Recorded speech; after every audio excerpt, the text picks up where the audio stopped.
एक गांव में एक दर्जी रहता था। उसके पास एक बकरी भी थी जो बोलती थी।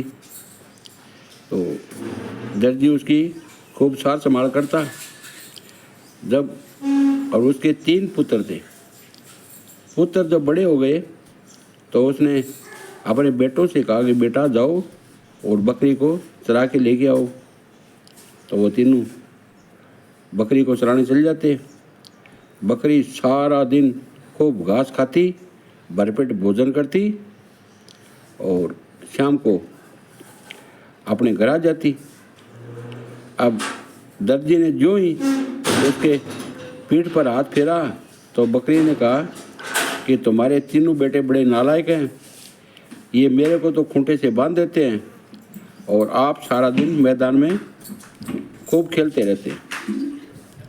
तो 5-7 दिन निकल गए। उस निकल जाने के बाद में हमेशा यही बात बकरी बोलती। अब उसने तीनों बेटों से कहा कि तुम नालायक हो, गधे हो, जाओ मेरा घर छोड़ के यहाँ से चले जाओ। अब तीनों बेटे बेचारे क्या करते, वो वहाँ से चले गए। एक शहर में पहुँचे। उस शहर में पहुँचने पर एक सेठ के दुकान में काम करने लगा।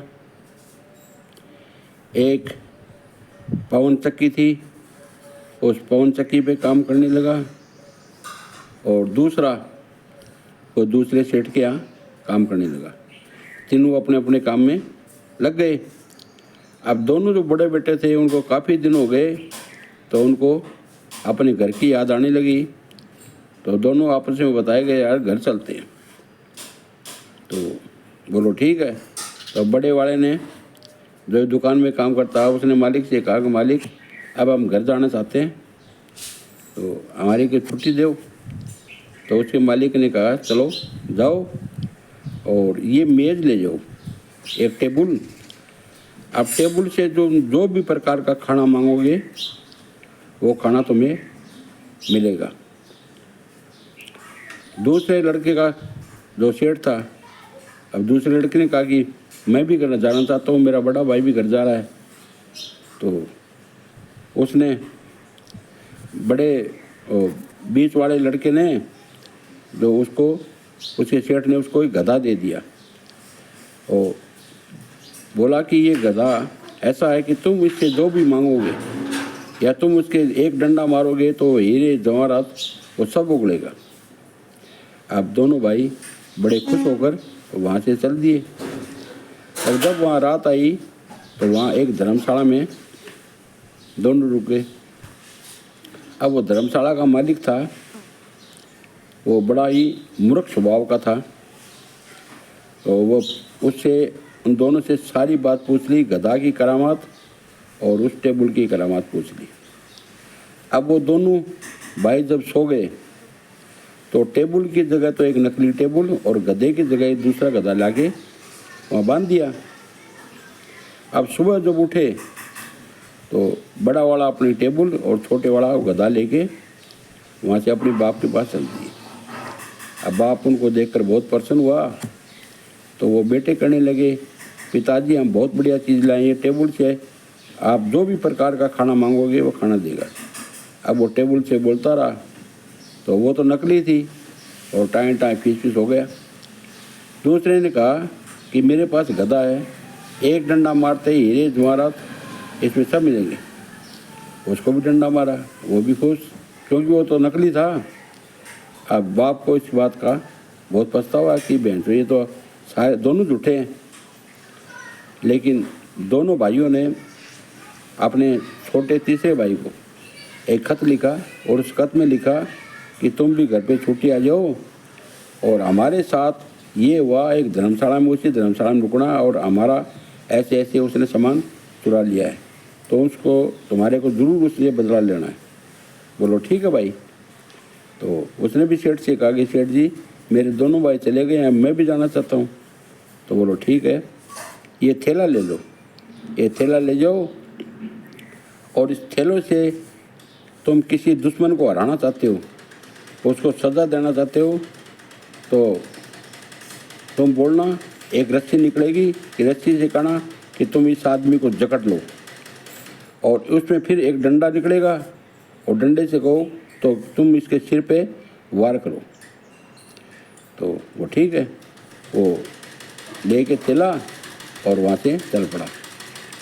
अब वो शाम हुई तो उसी धर्मशाला में वो चला गया। धर्मशाला में उसने बहुत पूछने की कोशिश की, लेकिन उसने कुछ नहीं बताया। अपने थैले को समेट के और उसने तकिए के नीचे रख लिया। अब धर्मशाला वाला जो असली मूर्ख था, उसको पता लग गया कि इस थैले में माल लाया है, तो वो उसके सोने का इंतज़ार करने लगा।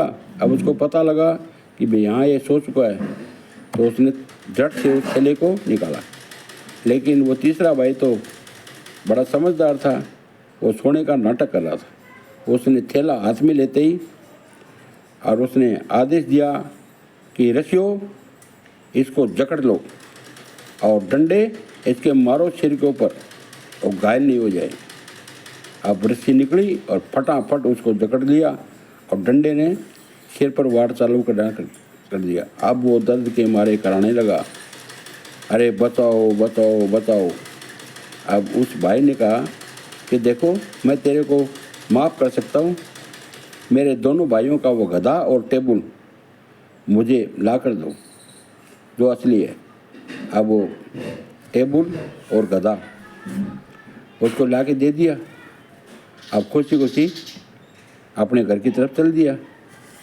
अब घर पहुंचने पर दोनों भाइयों ने पिताजी का उसका स्वागत किया, क्योंकि उसके हाथ में गधा और वो टेबल भी थी। अब उसने छोटे वाले ने वो बात बताई कि ऐसे ऐसे मेरे पास थैला, इसके पास टेबल, इसके पास गधा है और ये असली है। उन्होंने परीक्षा की तो सचमुच वो सही निकला। अब तीनों बाप बेटे आराम से खुशी खुशी रहने लगे। अब वो बकरी ये तमाशा देख रही थी, वो फटाफट उस घर से और रफ्फू चक्कर हो गई, क्योंकि उसको पता था कि तूने झूठ बोल के तीनों भाइयों को निकाला है। तो फटाफट वहाँ से बकरी रफ्फू चक्कर हो गई और वो खुशी खुशी अपने घर में रहने लगी। तो दोस्तों, समझदारी है वो कहीं कहीं ज़रूर काम आती है। जैसे छोटे भाई ने वो दोनों भाइयों की इज्जत बचा ली और उसका जो माल था, जो धर्मशाला वाले मालिक ने वो चुराया था, वो भी उसको मिल गया। जय हिंद। कहानी अच्छी लगे तो शेयर, कमेंट, लाइक और सब्सक्राइब ज़रूर करें। धन्यवाद।